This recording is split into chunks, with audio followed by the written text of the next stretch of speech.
Chateau de Berne and Ultimate Provence. Actually, I'm a winemaker for 4 different estates in Provence, and they are all beautiful places. There are not only wineries, but also restaurants and places where you can rest, hotels. And so it's a great place, to work at and to live all year through.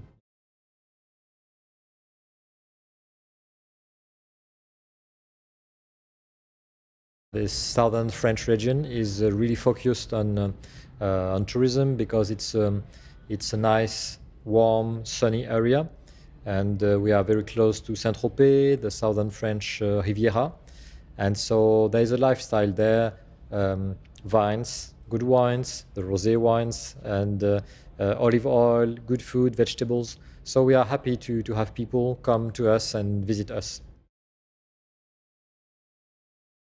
I was born in a wine region in Bordeaux, so southern France too, and I grew up there and graduated there and had one time an opportunity to graduate in viticulture, not only winemaking in Bordeaux, but also viticulture in Montpellier, southern France.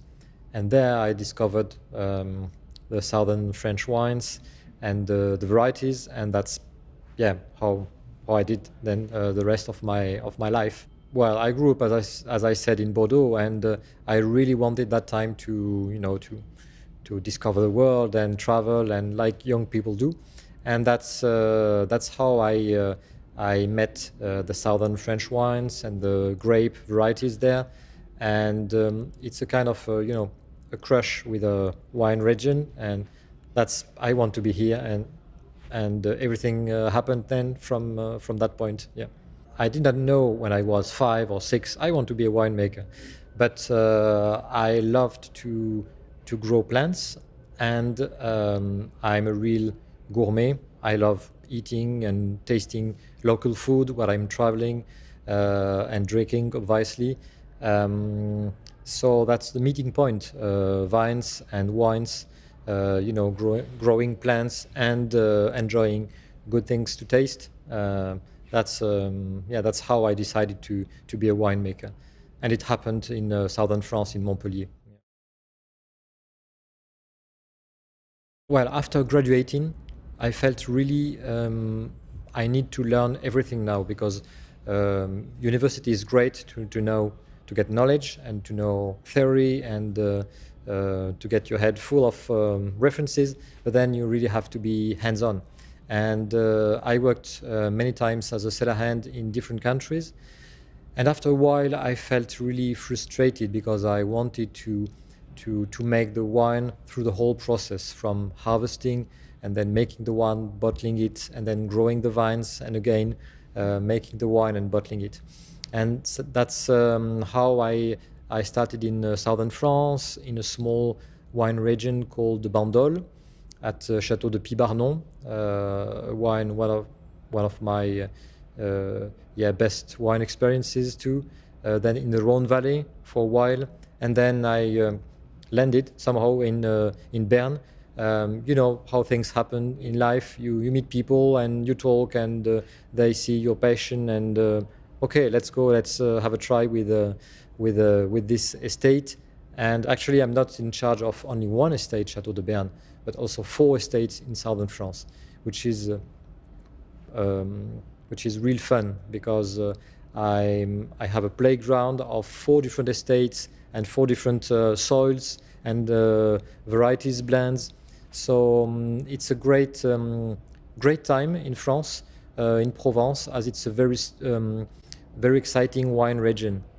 Everything is changing, and we are working every day to improve quality. In the last 20 years, Provence Rosé really rose up in quality, and now we are able to propose state-of-the-art and very elegant wines, intense, talking to people. Yeah, that's why I'm here today, to try to share with you, Ray, and your audience, what I know about Provence and how I love it. Something great with a rosé wine is that you don't have to have a perfect match, because rosé is the most versatile wine for pairings. But that's number one. Second, I have, of course,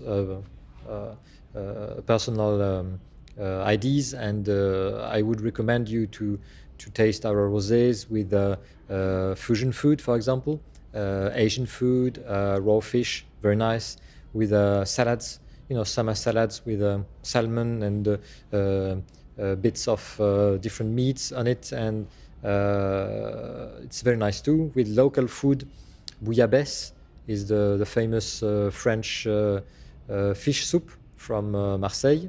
Well, bouillabaisse, and ratatouille, a mix of local vegetables cooked in olive oil.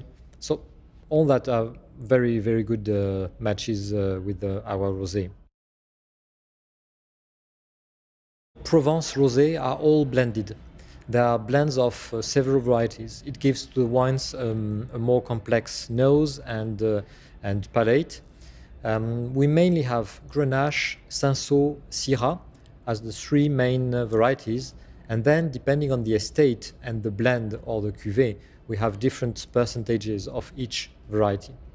First, all our rosés are pale and they are dry, which makes a big difference, because when you have a slightly sweet wine, it will hide a whole sort of things in the wine, complexity in the wine.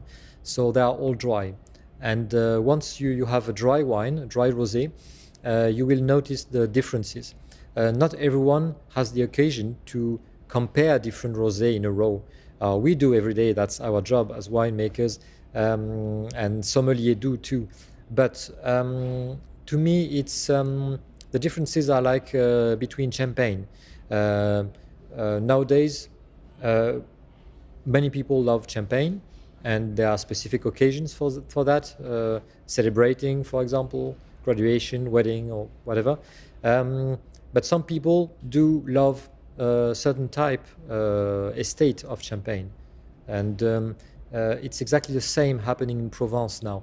There are styles in each winery, depending on the blends of each varieties and the soil where the vineyards grow. And that's the exciting part of Provence now. We have these differences. For example, Grenache in Chateau de Berne, in typically in inspiration blend, in the square bottle you have here on my left. In this square bottle you have a big amount of Grenache on limestone soils. And Grenache plus limestone gives freshness and a slightly structured wine. So quite long and quite powerful, but light as a rosé should be, but powerful to match with all sorts of foods, spicy food as well. That's specificity of this cuvée of inspiration. Whereas Romance, for example, Chateau de Berne, but Romance, the round bottle behind me, is very round, very intense on the nose, and really nice by the glass, on a terrace. Even if it's not a shiny day, you have a little bit of Provence sunshine in your glass. And by itself, it's just, perfect moment. That's life.